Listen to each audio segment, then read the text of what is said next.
What is going on, everyone? Welcome back to another episode of Grid Live Encore. I'm Ben Schneider, joined by Brandon Crossland. Casey Campbell and Josh Birch are both off tonight. Brandon, how's it going? Good to see you again. Going all right. It's good. Another good weekend and good time to talk about it all here on Grid Live Encore. Absolutely. And before we get into it, I want to give a shout out, as always, to our Patreon supporters, Colin, Michelle, Mark, Robin, and David. Your support means the world to us. It's what allows us to continue to grow our motorsports media outlet here at Grid Network. So if you like what you see tonight, consider joining them and investing in our program here. Or if you'd rather make a one-time donation, you can do that as well through Buy Me a Coffee, as these fine folks have done. And of course, as always, follow us on social media. Subscribe to us right here on YouTube as we continue on our journey to 700, 800, 900, maybe even 1,000 subscribers at some point later this year. Continuing to try to grow our platform here on YouTube. All right.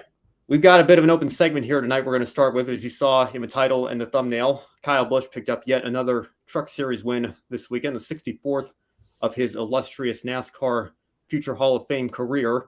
And he made some headlines this weekend as well, talking about his future in the series and what that might hold.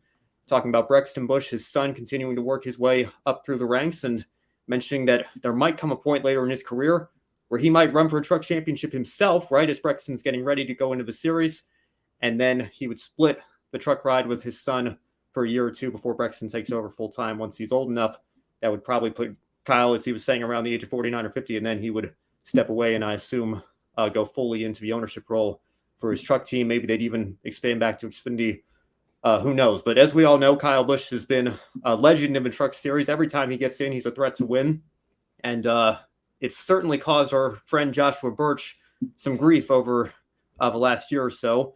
And unfortunately, as I mentioned, he's off tonight. He couldn't make the show live, but I did put together some clips of his best moments reacting to not just Kyle Busch, but also other drivers who are competing in the lower division. So if you're new to the program, if you're new to the show, you want to know how Josh feels about bushwhacking, as it's so called, have a look for yourselves.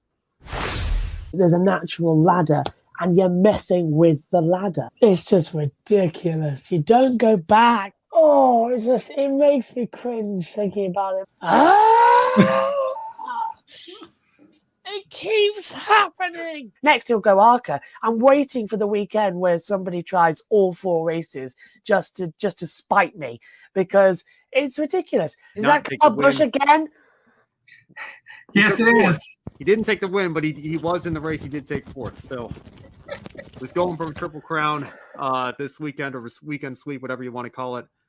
Did not end up getting Xfinity or, of course, the Cup race. And I think Josh is just going to walk off the set here. Yeah, what are we now? 3 races in, I guess. We're coming up on the 4th this weekend. So, yeah, I mean, I don't know. I don't know what our Josh friend is doing right here with the. What are you doing, Josh?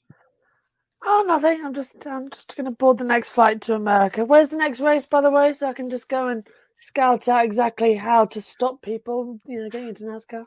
I think I just spotted where he's hiding all the talent, Kyle Busch and Ross Chastain are both expected to be in that truck race. I am deeply shocked about all of this. I cannot believe that this keeps happening. I keep asking, please do not do this. I have asked for the past 2 years, why do we have Cup Series drivers going to the leagues that they don't need to be in? Right. Different month, same problems. Stop it right now as well. And hopefully one day they'll listen to me.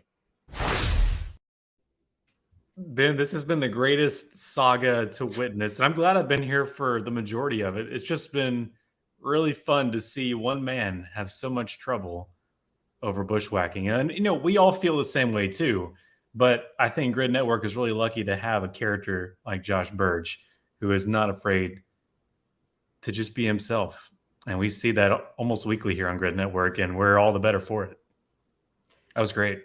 Yeah. I'm glad you kept that from me. I'm glad that was a surprise, because I really enjoyed it. Well, I'll tell you, I wish he was here tonight, because I would love to get his thoughts, and hopefully he's going to be back on next week to revisit this subject, and maybe he can maybe touch on it on Grid tonight. I don't know if they're going to talk about it there, because I'm very intrigued. I'll start with you, Brandon, and get your thoughts here, because I think my thoughts might surprise a lot of people. Because as you mentioned, we're all very consistent on this. We're not a huge fan of Cup drivers in the lower divisions, but if Kyle Busch is doing this as a retired Cup Series driver, he's running for a truck championship. That's his series. That's what he's focused on. He's not going to run Cup, at least not running full time for points.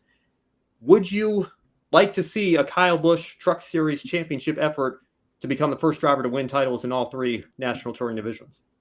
Yeah, go for it. I mean, if you're retired from the Cup Series, you're never going back. That means you're no longer a full-time Cup Series driver. Duh. So if you go down to the Truck Series as an owner and even if it's Kyle Busch, I'm fine with it. I mean, and for those that hate it, he can't win every race, can he? Now, you can save that clip for whenever he ends up winning almost every race, but we'll save that for later. This is going to be a historic year. Whenever he decides to retire, I hope he goes through with these plans and takes KBM and from a owner-driver standpoint, full season, running for points. And I think the Truck Series will benefit from it, and KBM will certainly benefit from it. And I think the TV ratings will benefit from it too. A full Truck Series season where the main story arc is, can Kyle Busch win a championship and seal the deal and get the triple crown of championships? That would be must-see TV over a long span of time. I don't like him coming down after being full-time and racing like he does. We don't like that here, but this would be like my only exception is if he is done with the Cup Series and then there he goes full-time in the trucks and plays by the rules and he's there for the long haul. And really, we've said it before, the Truck Series is a place where, in times past where people would go to retire, it's where the legends go to race out into the sunset. I'm hopefully going to say more about this in an op-ed for lastcar.info later this week. We'll see if we can find a good place in the schedule this week to get it posted. Like I said, Brock is very consistent with us on this issue as well. My fellow staff writer, William Soki, feels the same way. Just not a fan of Cup drivers stepping down into these series to shake up the playoff grid by denying series regulars opportunities, not just to win races, but, oftentimes taking seats away from, what would otherwise go to a young driver trying to work his or her way up through the ranks here. I'm just not a huge fan of it. I understand the argument, and I think the ratings argument certainly is one that a lot of fans certainly use, but I think the drawbacks to it tend to outweigh the benefits. But on this particular issue, I think there might be something here. I think the argument that they use about it being a storyline and drawing more eyeballs to the series, which you just mentioned, Brandon, I think absolutely 100%. I think that goes exponentially even higher if Kyle Busch is trying to do something that has never been done before in this sport. Nobody has ever won championships in all 3 divisions. Greg Biffle came the closest, coming runner-up to Tony Stewart in 2005. Austin Dillon, if he ever got hot at the right time during a playoff run, he would have a chance to do it. He's got a title in Xfinity and trucks, but he's been well behind his teammate, ironically, Kyle Busch this year. No disrespect to Austin Dillon, but I feel like if we're going to see it happen, I feel like Kyle Busch stepping into the Truck Series is the much more likely route, at least any time in the near future, that we'd see a triple crown champion, if you will, in this sport, or in this series, I should say, NASCAR, generally speaking here. So, sorry, did you want to follow up? I was thinking Austin Dillon hit the wall twice this weekend, by the way, as we were just thinking about that, but that's besides the point.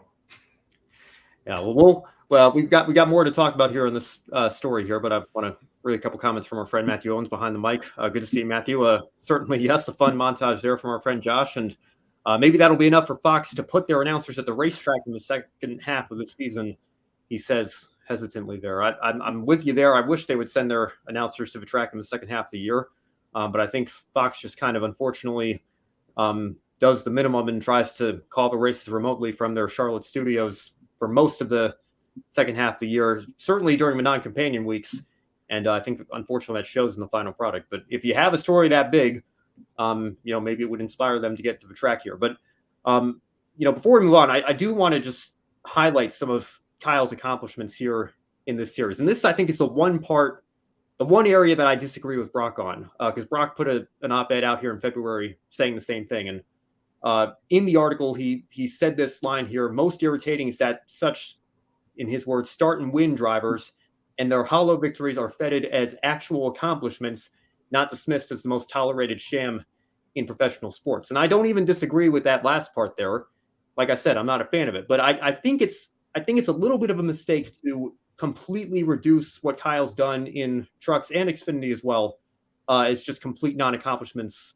Just not accomplishments at all. Because I think when you do that, perhaps unintentionally, I would say almost certainly unintentionally, but I think you're kind of diminishing the ability and the talent of the drivers who regularly race in those series. It's easy to jump into a car or a truck that drives completely differently than your Cup Series car on Sunday, oftentimes with no practice in qualifying, especially back in the day when these guys were racing 20, 30 races a year at completely different tracks on the same weekend. They'd hop in and have a series regular practice and qualify their car, and then they'd have to come from the back of the pack to drive their way up through the field because they missed qualifying and had a driver change. And a lot of times they'd still win the race. I feel like that's an accomplishment to a degree. I'm not putting it on the same level as a Cup Series win by any means, but to say that it's a complete non-accomplishment, I think is a little bit misguided there. But I mean, especially when you talk about Kyle's numbers here, 64 Truck Series wins, 102 wins in the Xfinity Series.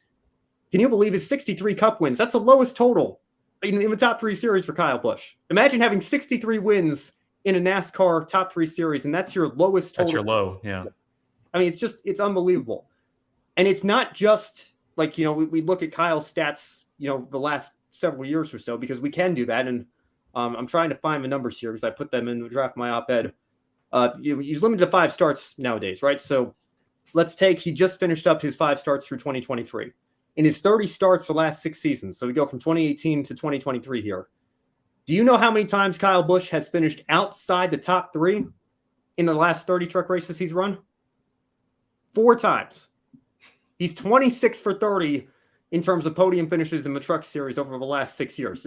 Only times he's been outside the top 3 are a couple 21st place finishes when he got shuffled back at Atlanta in 2018 and 2020, and then 7th place at Charlotte last year, 7th at Kansas this year. But aside from that, he's been an automatic lock to be on the podium in the top 3 in every Truck Series race he's entered since 2018. And then if you want to take it all the way back to when he was a teenager in 2001, just breaking into the sport, just making his debut in the series, all 170 of his starts in trucks, he's finished in the top 5 115 times. He is historically more than twice as likely to score a top 5 finish as he is to finish 6th or worse. It's just mind-boggling. I mean, these are numbers that you would put up in NASCAR 2005 Chase for the Cup on your PlayStation 2, right? So I just look at what Kyle's done in trucks, and I feel like I'm curious, honestly. It's not even like, it'd be cool to talk about somebody who's won a championship in all 3 divisions. I would love to see if Kyle went full time, if he ran all the standalone races and was on the Truck Series entry list every weekend, running alongside truck regulars for a full season. Is this sustainable? Is it almost like Kyle's got a psychological advantage only coming in 5 times a year, and everybody thinks, we got to work hard to beat this Cup driver, and maybe that gets in their heads a little bit. Maybe that wouldn't if they were competing against him as one of their own. Or could he hold this trend for every start or almost every start that he makes over the course of a full season? And then absolutely, if you're putting up video game like numbers like this, you'd have to be considered a championship favorite. Now, again, we know the modern age that we're in, it comes down to one race, and if his engine goes boom at Phoenix, well, then that's it. That would be unfortunate. But I think when you look at his stats, you look at his numbers, there's no doubt if Kyle Busch announced tomorrow that he was retiring from Cup to go run for a truck championship, he would automatically easily be far and away the championship favorite, no doubt. Yeah. And I mean, even if you're a Kyle Busch hater, you should still want to see this happen because, like Ben's saying, I think we underestimate how big of a feat this will be trying to undertake. Going through an entire Truck Series season and winning the whole thing. And I mean, if you really think that he has that psychological advantage, well, let him prove it. This would be the ultimate test. Go prove it. Go run a full season and win the thing. I mean, I really want to see it happen. And, the reason we're talking about it tonight is because this is the first time, to my knowledge, of Kyle's publicly gone on the record and said, hey, this is something that I would have interest in doing. But You can go back in my Twitter. I said this after he Yeah. won Las Vegas earlier this year. I think you hinted at it earlier this season. Yeah. Yeah. I said, look, I hate it as much as the next guy when a Cup guy comes in and, maybe we have a driver that could shake up the playoff grid or get his first career win or, really establish himself as a future star in the series, but he finishes second to a Cup guy and doesn't get as much fame and glory as he would have if he just won the race straight up. I'm totally with people on that. But if Kyle Busch retires from Cup, and again, maybe he's not going to be as dominant in his late 40s if and when he decides to do this. I don't think he's going to do it anytime in the near future, like next year or anything. But you put Kyle in that situation, to me, he doesn't become a bushwhacker, ironically enough, with that name there. He doesn't become a bushwhacker. He's a Johnny Benson. He's a Ron Hornaday. He's a Jack Sprague. He's, a Johnny Sauter. He's somebody that, only is a champion. Guys, yeah. Only is a two-time champion. That's the only difference. Yeah. The only difference is, of course, he's had much more success in Cup than those guys ever had. But those are guys that ran Cup for a little while and then decided, you know what, maybe just the way rides worked out or career opportunities worked out, let's try making a career out of Truck Series. And Ron Hornaday is in the Hall of Fame, deservedly so. As far as I'm concerned, Mike Skinner and Jack Sprague should have at least been nominated by now. I think we need a little bit more representation from a Truck Series.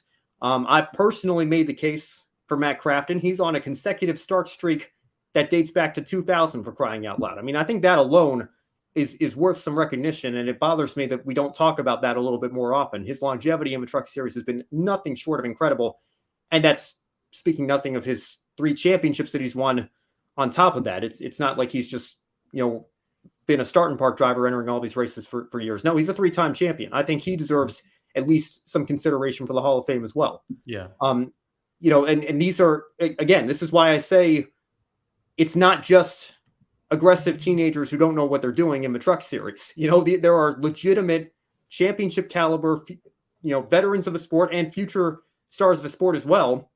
And Kyle's got to go into the Truck Series and beat all of them to win these races. And he's done so, maybe not 64 times because he won, a handful of races early in his career before he became the star of the sport that he is today. But he's just been phenomenal in this series. He's also been phenomenal in the Xfinity Series, but he's already got a championship there. He owns a team in trucks. He'd be doing it for his own team and his own equipment. I say, why not? I would welcome it. I feel like it would be a great story. And I feel like the argument that fans use that, hey, having a big name in the Truck Series, you may not like it, but it's going to bring Kyle Busch fans onto FS1 on a Friday night that they probably wouldn't have watched otherwise. I think that argument that I feel like, maybe that's not enough to offset the drawbacks of having Kyle in these truck races.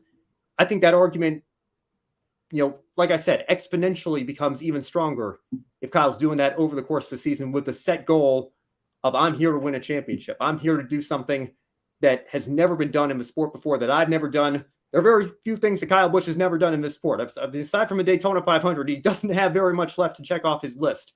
But this is one of them. And this is something that nobody has done in NASCAR history. I would welcome Kyle Busch taking a shot at it, no doubt. And certainly it would get its own hashtag, like the Rowdy Triple or what, I don't know. Absolutely. We'll figure out something. Yeah. And Behind the Mic brings up a really great question here. So he says, would this start a shift of getting older guys in the Truck Series to start taming these young guys that do idiotic things on a regular basis? I mean, I'll tell you, Matthew, I would love to see more veterans in trucks. I feel like it's kind of shifted a little bit over the years, because when I first started watching NASCAR in 2007, you had Hornaday, you had Skinner, and that was a great championship battle. You had Todd Bodine there, you had Jack Sprague, Ted Musgrave, Terry Cook. I'm just trying to come up with more names off the top of my head. Johnny Benson was there.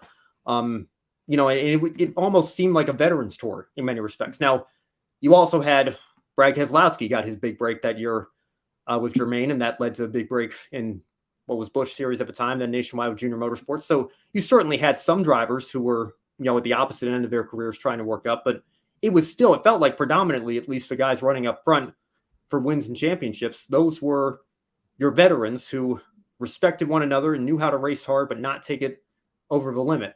And I think that's been something that's been missing from trucks over the past several years. You've kind of actually seen it in Xfinity, if you think about it. Elliott Sadler went down from Cup to Nationwide in 2011 and then raced for several years there.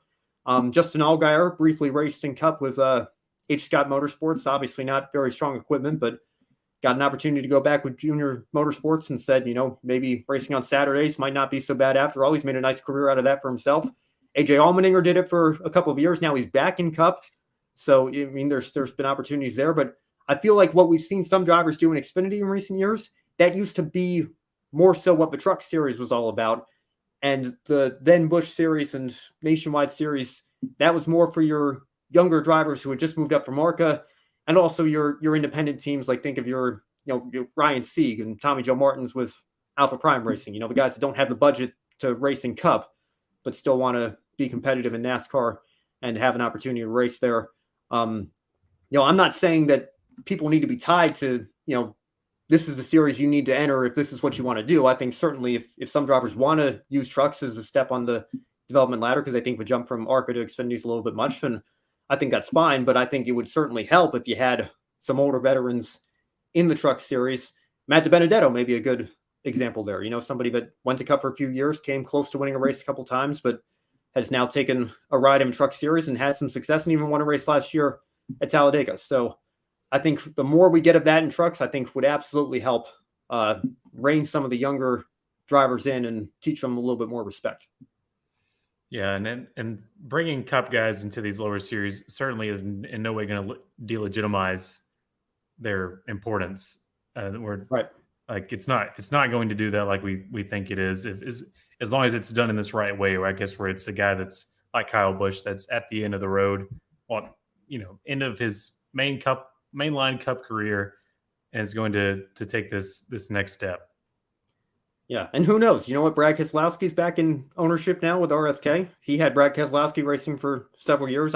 He could actually do it too. He's got a Cup championship. He's got a Xfinity championship. The only thing he's missing is a truck title. So, and I would say he would do really well back in a truck again. I think he would too. Yeah. And I still remember, again, not a huge fan of Cup guys in the lower divisions, but when he won that truck race at Bristol in 2014, I know that meant a tremendous deal to him because he talked about his father's history in that series and, his father almost going bankrupt trying to get him started in that series with their family team and eventually working his way up the ladder from there. So to get a win in that series, on a personal level meant a lot to him. And I completely understand and respect that. If Brad decides in a few years, I've done everything I wanted to do in Cup, maybe, he and Kyle have always kind of had this personal rivalry as well. Maybe he inspires Brad to go do the same thing. I'd welcome it there too. All right. Well, we'll get into the Truck Series race that we saw this past weekend individual here a little bit later on in the show. Let me pull our script back up here. As I mentioned, Josh unfortunately couldn't be here tonight. I would have loved to have him in on this conversation as well, and hopefully we can get his thoughts on this next week. But he's going to go through the Formula 2 and Formula 3 recaps very briefly, as well as give his thoughts very briefly on Kyle Busch winning yet another Truck Series race. You can pause the video if you want to look at the results a little bit more in depth. Congratulations to Dennis Hauger and Jack Doohan on winning the sprint and the feature in F2, and in F3 it was Gabriel Mini, and we'll take you through the second half of the results there. And Zach O'Sullivan won the feature after Mini won the sprint race. Here's 21 through 30 in the feature, and here is Josh with his thoughts on the F2 and F3 weekend, as well as Kyle Busch taking yet another win in the NASCAR Craftsman Truck Series.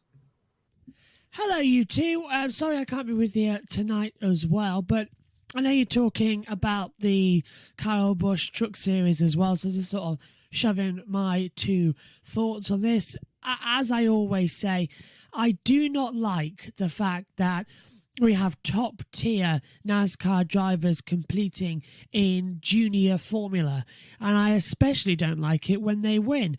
Now, it's getting a little bit ridiculous, all this, and I think everybody is also starting to feel the repetition of the fact that we have the main series, and then we've got the top-tier drivers in the mix, and still they feel the need to have more exposure by going into the lower series.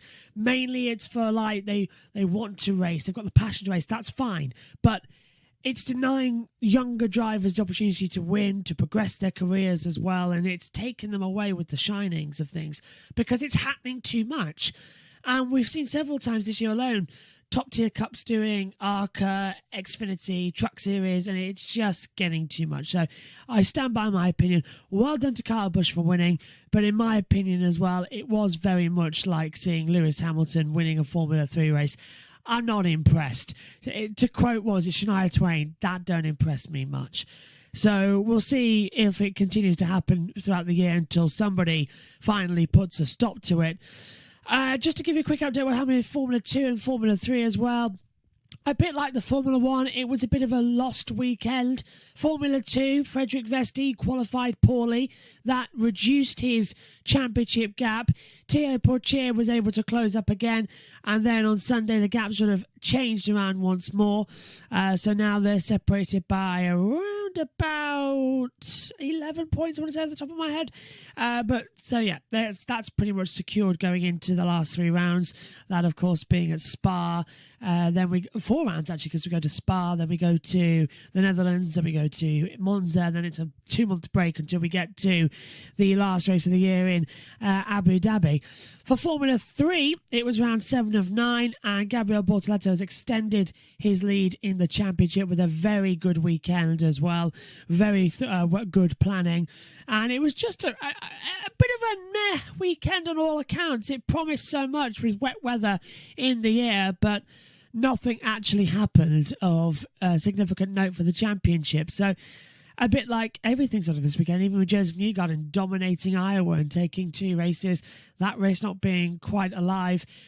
I think the only excitement we had was actually in the Cup Series. So surprised, actually, that NASCAR was the sort of best race entertainment of the weekend. Let's hope that the following weekend is going to be even better when we get nearly every single series under the sun going off as well. I'll see everyone on Wednesday, and I'll hopefully see you guys back live again sometime soon. So take care and have a great rest of the show. Thank you, Josh. And I just want to echo what Josh said as well. I want to say hats off to Pocono Raceway. It was a sellout crowd this week, and the infield was more packed than it's been in years. And despite the track's reputation as maybe being a little bit on the more boring side over the last several seasons, I think it put on a tremendous show all weekend. All 4 series were there. You had ARCA, you had Trucks, you had Xfinity, and you had Cup as well. And the fans certainly got their money's worth. So hats off everybody at Pocono Raceway for putting on a great show. Yeah, love seeing full stands. That's always a great sign. Absolutely. All right, well, let's touch on Indy next here real quick, and apologize. I just threw this together real quick. I'm not sure what happened to our graphics normally for the results here. So this is a screen grab from the Indy Next website itself. And you can see Christian Rasmussen took the win and held off a very hard charging Jacob Abel there at the end. I think if Abel had one more lap, he might have had a shot at stealing the win from Rasmussen there. But Rasmussen takes the victory. He ends up taking the championship lead as well. As you can see, Nolan Siegel down there on 15th for the 2nd consecutive race. Now, this is one of only 2 ovals on the Indy Next schedule this year. They will also be at Gateway alongside IndyCar later this season. But Brandon, I know we have had this discussion just within the IndyCar series over the last several years about how we need more ovals on the schedule. We need a better balance between those and the road and street courses. I think that problem's even a little bit more amplified in Indy Next, especially when you consider this is supposed to be a stepping stone. It's the last step before you get to the series that hosts the Indy 500. So do you think that this problem's even more amplified here in Indy Next, especially now that we don't have the Freedom 100? Yeah, they're not really doing a great job at training drivers to be oval racers, are they? A lot of the series, especially with Indy Next, is just flooded, as you know, with the road courses and street courses. And all you get is Iowa and Worldwide Technology. That's, if I'm not mistaken, that's all we're getting. So I don't know why that's the case, but I mean, that's just a lot of track commitments with other places that get their calendar date. And so they have to have that season structure where it just happens to be where that's how it is. But we've talked about it before. We've heard Roger Penske say the ovals are coming. The ovals are coming. Well, I guess he means that for IndyCar, but the lower series, they need some love too. And nothing is missed more, I think, in the Indy Next community of fans and also media as the Freedom 100. And I know you put that in our messages here because we're getting ready for the show tonight. But I was able to be at the last Indy 100, sorry, I was able to be at the last Freedom 100 there at Indianapolis, and honestly, I was pretty naive to the whole idea. I didn't even know that happened on Carb Day, and I thought this is fantastic. And I wish that was still a thing, because I think that people that come out and skip work on Carb Day deserve to have a race to see on that day as well. And that was a really defining moment for then Indy Lights. And you think about the possibilities of places maybe that they could add an oval to the calendar for Indy Next. It's kind of hard for me to think about it right now, but places that I guess you'd have to think about places that IndyCar goes that Indy Next could substitute something they do. I mean, they basically follow IndyCar around to the major places they go, but so there's not really, I don't really know a place that they could add an oval unless IndyCar is going to add an oval too. I mean, before COVID happened, we were going to get Richmond, and I was really excited about that. That would be a possibility for Indy Next. It's small. It's a place, where danger is not as severe as, say, going back to Michigan or something like that. You don't want to throw Indy Next on Michigan, but Richmond would be a nice possibility, in my opinion. I don't know why we're having this problem. I mean, it's an American open wheel racing series, and I feel like 25 years ago, we wouldn't be having this kind of issue. We would have a good balance of road and oval, but I think road is really taking things over. I don't even know that the big ovals are off limits, because again, the Freedom 100 was such a big event for so many years. And obviously that's at the biggest speedway in IndyCar racing that there's ever been, the Indianapolis Motor Speedway, the Indy 500. Having the Freedom 100 on Carb Day, all you need to do is just go back and look at the finishes year after year after year. The finishes to that race, I'm not putting the race on the same level as the Indy 500, but I think you can make a case the finishes were better, particularly in 2013. That 4-wide finish with Patrick Dempsey coming out of nowhere off the final corner as the leaders ahead of him were 3 wide all through the final half a lap there. And again, it's not even just the Freedom 100. I feel like it was the world record at the time. It maybe has been broken since then, but Logan Gomez beat Alex Lloyd at the Indy Lights race in Chicago in 2007. But I think it was something like 5/10 thousandths of a second, some ridiculous razor sharp margin. There are still some people that think Alex Lloyd won that race to this day. I think it was that close. The stop motion camera could hardly capture it at the start finish line. So there's been some great moments. Pippa Mann won a race at Kentucky in 2010, I believe, in the Indy Lights series. So the series has had some great moments in its history on ovals, and not only that, but ovals 1.5 miles in length, and obviously at IMS. I don't know. I understand why the Freedom 100 got canceled in 2020, because that was the year where there was so much unprecedented situations happening and things going on. But why have we not brought that race back? That race was such a popular part of that weekend and the whole month of May, and the crown jewel race for this series. And you don't have that anymore. And because you don't have that anymore, the drivers that have come up through the series the last couple of years, imagine this. You've worked your way up the road to Indy, and the largest oval you've ever raced on is Gateway. And now we're going to ask you to go qualify for the Indianapolis 500. No, by the way, you only have a couple weeks to get up to speed now, because we have the Grand Prix of Indianapolis in the middle of May. So we don't have an entire month of practice like we used to. I know the rookies get, special rookie orientation tests and things like that to get a little bit more time, but it's still not the same as it was. So, if you're a rookie coming into the series now, you have less oval training than anybody previous to has ever had before you're asked to qualify for the biggest race in the world at one of the most dangerous super speedways in the world. I just feel like we're doing these young drivers a disservice by not having this race. And Matthew Owen certainly agrees here. We need the Freedom 100 back so much. It was one of my favorite races of the year. Yeah, it just doesn't make sense for the namesake of the series to not be racing on the one circuit that defines the entire series, the reason they exist. And when they do, they go there on the infield Indianapolis, as some people are quoting it as the Indy GP layout. I saw many people there that I knew had no business enjoying the lower, other than that, they probably don't give a flying flip about the lower divisions of IndyCar, and they were having a great time at the Freedom 100. And I think that's what's really important about it. You get the happy-go-luckies, you get everyone there that's just there to have a good time.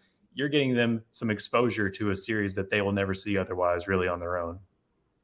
Yeah, I don't understand why it hasn't come back. I don't think finances is an excuse at this point. Certainly not for what used to be your biggest race of the year. I think, I don't know what the drawbacks are to bringing it back. I don't see benefits. So why not go ahead and do it? I don't think it would be that difficult to do. I would love to know what the drawbacks are, because I want to know who, after COVID, saw the schedule propositions and was like, you know what, we don't need that.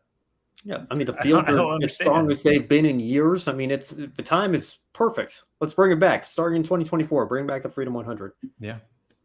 One more comment before we move on here. Kobe Lambeth. Good to see him in chat, Kobe. The guy who gave the command to fire engines in Indy Next took me to my very first race with his family. I couldn't afford it at the time, and his family made my dream come true. Happy for Steven. Happy for you as well, Kobe. That's a great story. Thank you for sharing that. Nice. I really appreciate it. All right, well, let's move on to Pocono here. That's another oval I wish IndyCar would go back to. I think they would have some things to work out to make it a little bit less dangerous than it was when they last raced there. But I'd love to see IndyCar back at Pocono as well. But in the meantime, we had a lot of great racing with the NASCAR series this weekend. And we'll start with the ARCA Menards series. And surprise, surprise, another win for Jesse Love. A great run for all the Venturini cars this weekend, but Love in particular. Brandon, we've been talking about how dominant Max Verstappen's been in Formula One, how dominant Alex Palou has been in IndyCar. I feel like we got to start talking about Jesse Love as being on that same level, maybe not in a series that's as highly regarded in terms of prestige. Obviously, ARCA is a stepping stone for most drivers, but Jesse Love is, in terms of percentage of wins and dominance here, he's right up there with those guys, isn't he? Yeah, just looking at the stat book, there's really no one touching him right now. And yeah, I know what you mean. There's no Alex Palou, Max Verstappen comparison. This is the feeder series here. But still a tough series nonetheless. And I credit it to some of his great equipment too, and the the money they have backing that car, and the Yahoo money, I guess you could say. But no, he's also a very, very talented driver too, and it's showing all throughout this season. He's got this championship clinched, and I don't think there's anything stopping him. Yeah, really. You look at his next closest competitors. You have Andres Perez Delar, who took over second in a championship this weekend. He technically, if you look at the record books, he's listed with a 40th place finish at Daytona. I think they were really just doing a favor for him. I wrote my last car article that weekend actually on a different driver because, we've just, with how many did not starts we get in ARCA these days, it just made more sense to make it the first driver that falls out of the race after actually taking the green. But I think it was really just kind of a favor for Andres Perez Delara there because he turned 18 so quickly after the season opener at Daytona. They said, well, let you run a couple of laps during the test and we can put you on the entry list as it did not start and credit you with last place points, because the way ARCA points work is every 5 races you run consecutively, you get a points bonus for that. So to keep his championship eligibility, even though he didn't really race Daytona because he wasn't old enough, they let him kind of be on the final result sheet there. So it's still a massive points drop and points lost opportunity for him, but not as bad as it would have been if he'd missed out on the 50-point bonus as well. So keeps his championship hopes alive, I guess, in theory. But again, Jesse Love is so far ahead at this point that I don't know if it's going to matter much. And Frankie Muniz as well, of course. We've been talking about Frankie's sponsorship commitments, and there are some questions as to whether or not he's even going to be at every race going forward and finish out the season. He did confirm he's going to be at Michigan, so he's got that race ready to go, but still looking for some sponsors and partners to finish out the year there. But again, I think his battle is more for second with Andres Perez Delara there at this point. I think Jesse Love is just in a league of his own.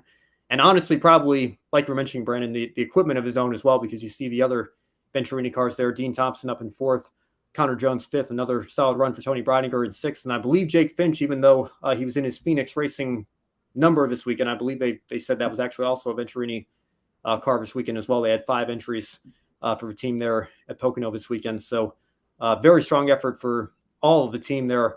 But I want to make one more note on Frankie Muniz, because I think this question's come up as well. I know a lot of people have said, you're if not an A-list celebrity, certainly somebody who used to be an A-list celebrity with when Malcolm in the Middle was in its heyday, and Agent Cody Banks being a great franchise for him. He's made a lot of money through endorsement deals and personal partnerships and sponsors and things like that. I am sure Frankie Muniz, if he wanted to, could put up his own money for the entry fee to run every ARCA race this season. But Frankie doesn't want to do that. He wants to earn his way through this series just as anybody else would have to. And even though it may at some point cost him running a full schedule in the ARCA Menard Series this year, I think that's very admirable. And, he wants to do this the old-fashioned way and make sure he's going out there, not just to have fun, but to earn it. And he's made it clear in no uncertain terms multiple times. He's very serious about this. He has dreams to maybe even get to the Cup Series one day. I think he's got a long way to go before we start having those conversations on a serious level, but he is very serious about trying to get there at some point and trying to do it right. And if sponsors don't come in, then, it's going to be no different for him than it would be for any other driver here you see on this result sheet or on the entry list. And again, I think, there's a lot of admiration in that. Yeah, I think our minds were in the same place there, because I was actually going to bring that up if you didn't. I can't say enough how much I appreciate that he's taking it this way. And if I could, he'd be my one shining moment on a weekly basis, because that's just really cool that, he has the capability of just buying his way into this, but he's not. He's doing it in fairness to his fellow competitors and in fairness to himself. He wants to do this the right way. And I think you're going to be hard pressed to find a lot of other people that would do that same thing in the same circumstance. Absolutely. All right. Well, congratulations again to Jesse Love, and we will move on now to the Truck Series. We've already talked a little bit about Truck Series, obviously, with Kyle Busch picking up yet another win, but it almost wasn't another win for him. Corey Heim, the Fox booth was actually almost calling him home to the win. They were convinced that Heim had it in the bag before Busch came in on the last lap with a pass about halfway through the final lap to steal it there. But Corey Heim still has had a tremendous season. He's leading the championship point standings right now, despite the fact that he missed a race earlier this year due to illness. So, Brandon, I just want to ask you right now, we've got one more race before the cutoff for the playoffs to begin because of how the Truck Series is placed. I know it seems like it's a little bit early to start talking about playoff cutoff line here, but is it going to be Corey Heim versus the field for the championship, or do you think somebody's got a shot of maybe stealing a win at the final race at Richmond to get into the championship and then maybe go on a run from there? Or do you think Heim just kind of has this, at least a Final Four spot in the bag? Because, again, we never know what's going to happen in Phoenix. Yeah, he's got a Final Four spot in the bag for sure. I say that now, but I'm pretty sure he's got a Final Four spot in the bag based on talent alone. But I'm not taking Zane Smith out of the equation. I think he's, from the very beginning of the season and from last season too, he's shown that he deserves to be there and that his championship is going to be there. And then looking at the rest there, Eckes and Enfinger and Hocevar, it's kind of hard to say between those three. I'm trying to set the championship for right now, but we think it's early, but it's actually getting late into the run, so it's time to start doing these things. But yeah, Corey Heim just has a way right now of just lighting off a fuse and just taking off away from the pack. It's kind of like a Martin Truex Jr. kind of reflex. I don't know what they've got cooking over there, but it seems like all of a sudden they can just blast out of a cannon on a good restart and just set a good pace, and they've just got something that the other guys don't. We can talk about Richmond here in a little bit later, but so I'll save it for that. Yeah, no, go ahead. We can.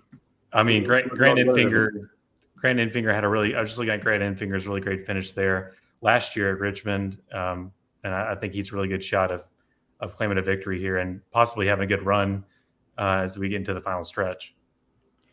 Yeah, and like I said, obviously, we all thought Kevin Harvick was a lock for the Cup Series Final Four in 2020, and look at what happened there. He had a bad round of 8 and ended up making a desperation move on the last lap of Martinsville. Didn't work out, and that was his season, despite how dominant he was. So there are no guarantees in this sport or in this format, but I would say if you have Corey Heim and Zane Smith both make it to the championship four at Phoenix, that's probably going to be your battle. I think those guys just have to get there, and then if they get there, they're going to be pretty well positioned if they can just go out and put out another solid run that like they've been doing all year. I know Zane was obviously, we'll bring the second half of the results back up here for you. He fell way back in the standings in terms of a swing this weekend because of how far back he was in the results compared to Corey Heim nearly winning the race. But When you look at their seasons as a whole, obviously, and Zane Smith, the defending champion, a guy who's been in multiple Final Fours before, could maybe have 2 or 3 championships at this point had things gone slightly differently for him. I think he's got another solid shot at it. But again, you look at how strong Corey Heim has run all year. I think he has to be considered a championship favorite at this point. And I think maybe even in the minds of fans more so if he had been able to, hold Kyle Busch off there at the end. But again, Busch has been so good in this series for so long, and it's kind of a veteran move, saving his move until the last lap and kind of coming seemingly out of nowhere. And I think that kind of maybe startled Corey Heim a little bit, and there was no chance to recover with how little time there was left in the race on the last lap. So it's unfortunate that he couldn't close the deal, but maybe we'll be saying he closed the deal at Phoenix later this year. Yeah, I apologize. I had one of those 7 o'clock moments, just instantly forgetting that Zane Smith is the defending champion. But yeah, no worries. I think he's definitely set for a back-to-back, and I made it sound like he didn't win last year. No, well, I didn't pick up on it. I thought, we were just talking about. I was like, his championship is coming. Wait a minute, it already did. Yeah. Well, maybe another championship's coming. Who knows? Yeah, maybe. We'll see. All right. Let's move on now to the Xfinity Series, and Austin Hill. We saw him also in Truck Series results there, filling in for the Spire team this weekend. But over on the Xfinity Series, picking up another win. Brandon, you want to talk about another swing in the championship, and we'll pull the second half of the results up here for you. John Hunter Nemechek got caught up in another restart stack up, similar to what we had last weekend at New Hampshire, and we'll talk about that a little bit more here in just a moment as well. But when we look at John Hunter Nemechek, I think we've kind of established him as one of the championship favorites, if not the favorite outright. But if you had to pick somebody to challenge him, do you think Austin Hill's established himself as that guy at this point of the year? Yeah, I thought he was that guy after his second win. At Richard Childress, they've got a good team there in the 21 camp, and I think if anyone's gonna get John Hunter, it's gonna be him or the other guys we've been dealing with this year, which have slipped my mind instantly for some reason. But the Toyotas or the Junior Motorsports car? Yeah. Yes, Junior Motorsports and the Sammy Smith and Sheldon Creed and guys like that. Yeah, I think, obviously, you look at what John Hunter Nemechek's done, winning multiple races. I think that, the Toyota camp is very well set there. But Austin Hill's proven, especially on these bigger tracks, that, he can be a force to be reckoned with as well.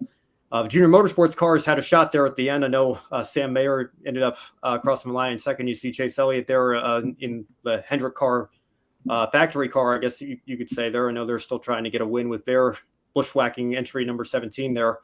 Riley Herbst had a great run as well. Just came up a little bit short, but looked like he might be in position to finally get that win. But Josh Berry ended up hitting the wall on the last lap, and that was the end of his day. But if those guys can keep things a little bit more clean, obviously, I think Junior Motorsports certainly has a strong lineup. They could be championship contenders there as well. Before we move on to our one shining moments here, I do want to go over something we talked about last week again as well. This is the second week in a row that we had an incident on the restart that took out a lot of good cars there. And I know we have a situation of old tires versus new tires this weekend, but Brandon, when I think of the style of or the characteristics of racetracks here, New Hampshire and Pocono to me don't seem to have too much in common here. One track's a mile in length, the other's 2.5 miles, and it's perhaps the widest, longest straightaway in the entire sport. So if it's a problem at New Hampshire and it's a problem at Pocono, does that only further make it clear in your mind that maybe this is something we should take a look at to try to see if we can improve this procedure at all? Yeah, it looks like Pocono might be a place you could start adding that theory of putting the Geico restart zone somewhere before turn 3, I guess, or right at turn 3. I was listening to Dale Jr. though on the Xfinity call. He was blaming old tires in the front rows, kind of being the cause on that. But I think what we were talking about last week from New Hampshire still holds a lot of water on this scenario too. Just getting them to restart that late and getting into such a treacherous turn at like Pocono there, it's kind of asking for trouble, especially when they're getting down to the end of it. And you could probably land a plane on the front straight of Pocono. It's so wide, and the record of the longest one on the calendar. So that just kind of proves, I guess proves your point from last weekend that it doesn't matter how much room you've got, you're still going to have problems like this. And it seems like this theory should at least be tried of moving the restart zone back just a bit. Yeah, and I mean, I know, you look at where the pit entrance is, and, obviously it's beyond the final corner of most tracks, but, I don't know, maybe, Pocono has an access road. Maybe you bring the pace car down the access road, or maybe you bring it in a lap early and have the front row control the field for a lap, and then they go in the middle of 3 so that they're not all stacked up on the start-finish line. I'm just throwing ideas out there, because I hate seeing so many good cars get torn up, especially in the middle of the races here. I know the Cup Series certainly had some issues on restarts as well, trying to just so much as get through turn 1. So again, I don't think there's one single one-size-fits-all problem or solution to this problem, I should say. But I think that, it's time to start thinking about it because, again, hate seeing so many cars get torn up like this. All right, well, we're just about finished with the show tonight here. But Brandon, as we always do, I want to ask you one final question here. What's your one shining moment from the series we cover in this weekend in motorsports? I'm just about to get to it. It is for Encore from ARCA at Pocono. He got the Reese's Sweet Move of the race, and it wasn't for a great battle. It was for missing Calamity there at the end of turn 3. If you didn't see it, go back and see the replay, but that was very scary and glad that didn't turn out to be worse. I give it to the number 8 car there in the ARCA Bernard series for my one shining moment this weekend. Yeah, very, very frightening situation there, and certainly could have been a lot worse. And Stephanie Moyer, I think, as well, did a great job avoiding the spinning Encore there. But one shining moment and sweet move to both of them for doing what they could to avoid what could have been a much worse situation there in the ARCA race at Pocono. Again, like, it might surprise some folks with how I feel about this issue, generally speaking, but just because I hate the game doesn't mean I'm going to hate the player. I'm going to give my one shining moment to Kyle Busch, because every time he gets in these trucks, as much as I don't like him being there as an active Cup Series driver, as a Cup Series champion, only coming down here 5 times a year to steal wins from series regulars like Corey Heim, I can at least respect the talent that it takes to jump into a completely different vehicle 5 times a year, and almost as often as not, taking the actual win and adding to his illustrious total in Truck Series here and doing it in his own equipment. I can at least respect that part as well. So Kyle Busch gets a one shining moment from me. And again, like we said at the top of the show, I hope that one day we do see him go through these plans that he's speculated out here. Maybe it might be a good opportunity for him to make some more NASCAR history by running for a Truck Series championship, being the first driver to win titles in all 3 series. I would love to see it. So I would certainly encourage Kyle, if he's thinking about that later in his career, go take that opportunity and go do it, because I would love to see if this is sustainable over the course of a full season. Yeah, I'm excited about this possibility, and I don't like to age myself in thinking, when is Kyle Busch ever going to retire? Why is that a thing? Oh, wait, he's actually kind of older. So, yeah, it's crazy that Kyle Busch is in the possibilities of retiring, but that's still kind of weird to me, and I'm processing that. But yeah, I think he's got it at least a few more years.